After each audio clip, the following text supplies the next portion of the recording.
Hello everyone. So I'm back. I'm back from the holidays and it was really nice. The wedding was also very nice. It was very small, but it was very intimate and yeah, it was nice. I'm normally not one for weddings, but I still enjoyed. And yeah, the holidays was really nice. I really enjoyed seeing my friends and just traveling a bit, even if it was just to Germany. I really enjoyed, and I really needed a break. So yeah, and yeah, also my birthday was then, and I got some books, as you probably saw. I also got some cookbooks, which I'm really excited about. I have already made a few recipes, and that was great too. So yeah, I'm quite happy, and it has been a really nice time. So yeah, that was great. I haven't read as much as I normally do because of all the things going on, and this week at work has been a lot of catching up and a lot of work. So yeah, it happens sometimes, but I still have some books to talk to you about, so I thought I would just do that. And the first one I finished is How Much of These Hills Is Gold by Pam Zhang. I had about 20 pages left the last time I did a Friday read, so yeah. I quite enjoyed this one, not as much as everybody else seems to, but I thought there was a lot of good things about this book, and I have made a separate review which I will link down below. The next thing I finished last week is 10 minutes 38 seconds by The Strange World by Elif Shafak, and this one was part of the BookTube prize, which is going to announce the winners tomorrow. So that is exciting, but I cannot talk about this much now because we're not supposed to talk until the winner is announced, even though all the ballots are in now. And then the other thing I finished for the BookTube prize, which I was not judging, so I can talk about, is the other category. So I was judging fiction, but I also read all the non-fiction finalists, and the last one I had to read was Solitary by Albert Woodfox, so I did that this week. And that book is it's an autobiography of Albert Woodfox, who was a black man that was sent to prison for a crime when he was very young, and once he was in prison he started reading and became more self-aware and joined the Black Panther movement. And when he did that, the prison administration didn't like it, so at some point they charged him with a crime he didn't commit, and he was I think 40 years or more than 40 years in solitary confinement for that crime that he didn't commit. And he talks a lot about his experience with the prison system, with the legal system, and what solitary confinement does to the minds of people and why it should be banned. I thought it was quite interesting, all the topics that he discussed. I had never thought about how solitary confinement affects people, and I didn't know that someone could be in solitary confinement for 40 years. So that was interesting to read about. However, I think that there are several problems with this book as well. The first one was that at first he goes to prison because he committed a crime, and he says at some point that was partly because the system disfavors black people, and so he didn't see other ways to survive, which is true. But it was the perspective of the whole thing was like Albert Woodfox was this really good guy, and everything happened to him, and it was also like the things that the mistakes he made when he was young. It was like, yeah, well, everybody's young, instead of saying, yeah, I shouldn't have done that. So that bothered me a bit. And the other thing, which I think it's a much bigger problem for me, is that there was a lot of detail about the legal process that he went through. He went through several trials to try to clear his name and get out of solitary confinement, and he goes through a lot of the things that he read about law, because when he was in jail, he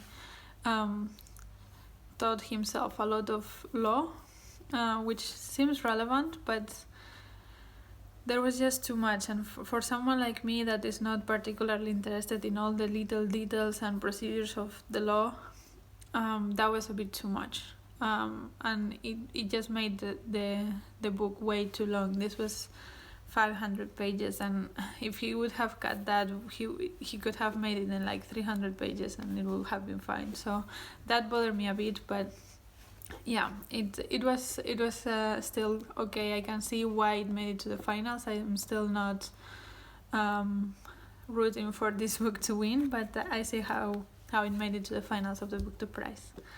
And then the next book I cannot say the same about. The next book is Redhead by the Side of the Road by Anne Tyler. This was in the long list of the Booker Prize this year, and I don't know why other than Anne Tyler wrote it, because even now, it has been less than a week that I finished this, and even now I could not give you many details about this. This follows a quirky man that is a 90 guy, and he has several girlfriends, but none of them seem to be completely in love with him, so they ended up dumping him for something better. And then there's this kid that appears on his door one day, claiming that he is his father, even though he knows he's not. It's not possible for him to be his father, but even though he knows that, he still lets the kid stay, and he still develops a relationship with him and catches up with his mom as well. And yeah, basically that's it. Like, we see this man, the relationships with all his sisters, and yeah, it was highly forgettable. It's one of those things that you read and it's like, oh, it's a nice story, but then it has absolutely no impact to anything. So yeah, this was a bit disappointing. And then the last thing that I finished was an audiobook, and that was Summerwater by Sarah Moss. I have heard people say that this is a continuation to Goswell. I don't think it is, other than it deals with some similar topics in the way that the seasonal quartet of Ali Smith is connected, but it's not really that connected. But anyway, Summerwater is about a holiday resort in Scotland, and this very rainy summer in which several families are staying there in some cabins, and their relationships with all the people in the cabins and how they look at each other. And it has a lot of discussions about social issues like racism or sexism, things like that. And it's a very short book, and I quite liked the commentary that it does, the same way that I like the commentary of Goswell, and I also really like the language, so I think this was quite a good book. I have to say that Sarah Moss's endings are not my favorite, but other than that, this book was really, really good read.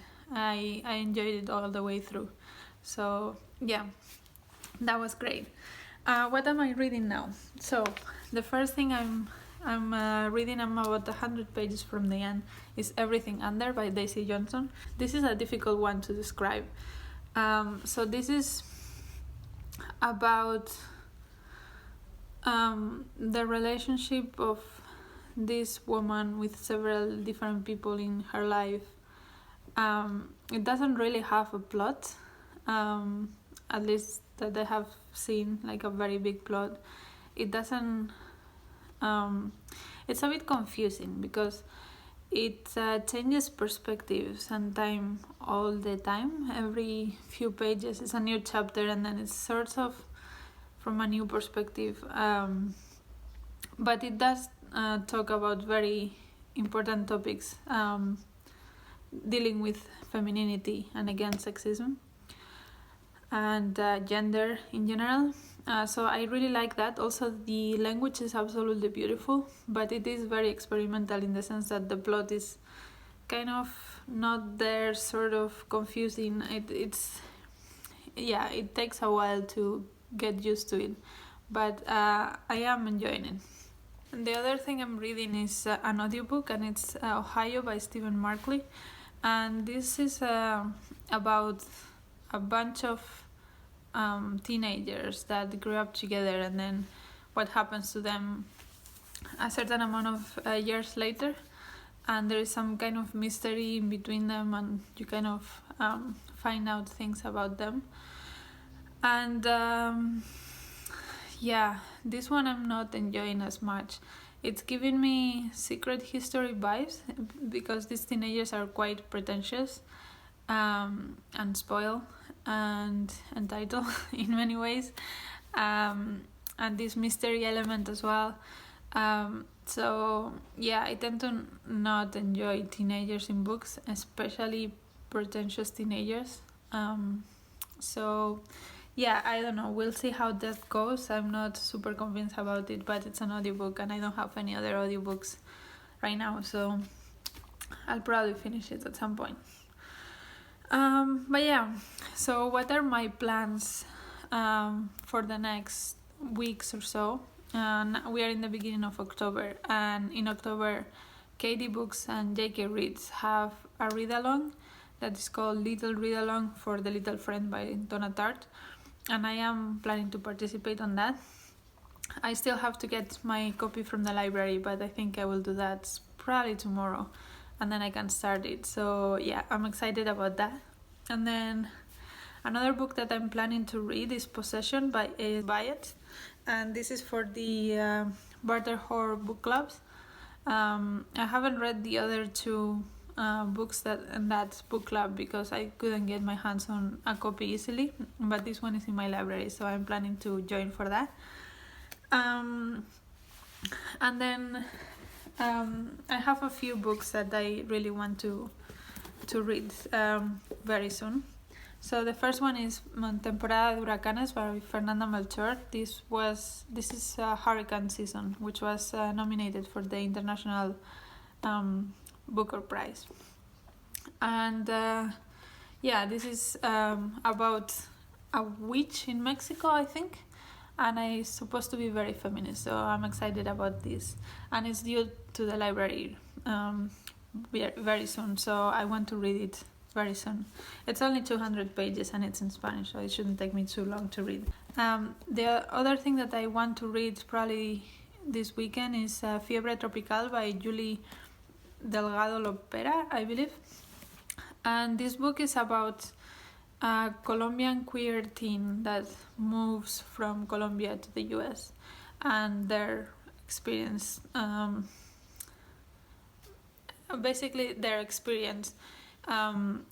adapting to the US. I know that the author is non-binary.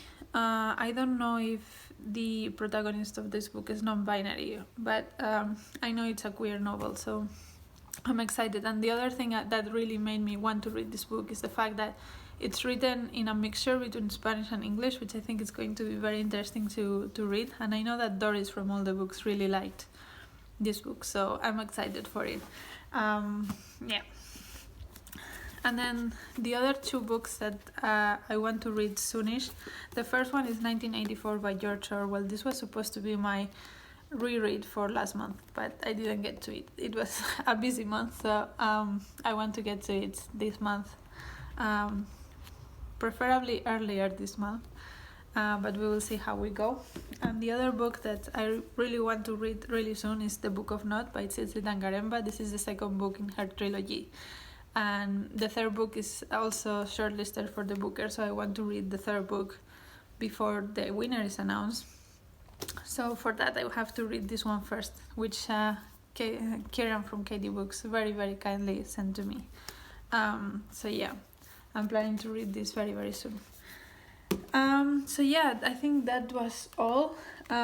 Since it's the beginning of October, I think we also should take the next reread, although I haven't reread the one from last month. I'll have to just do 2 this month.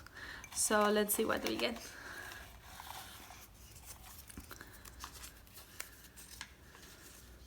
Oh, nice. This one is Girls Will Be Girls by Emer O'Toole. I don't know if you can see that. Let me go grab it. I'm back. So the one that I picked up for a reread is Girls Will Be Girls by Emer O'Toole, and this is a non-fiction about gender and how performative it is and the significance or not of gender in society.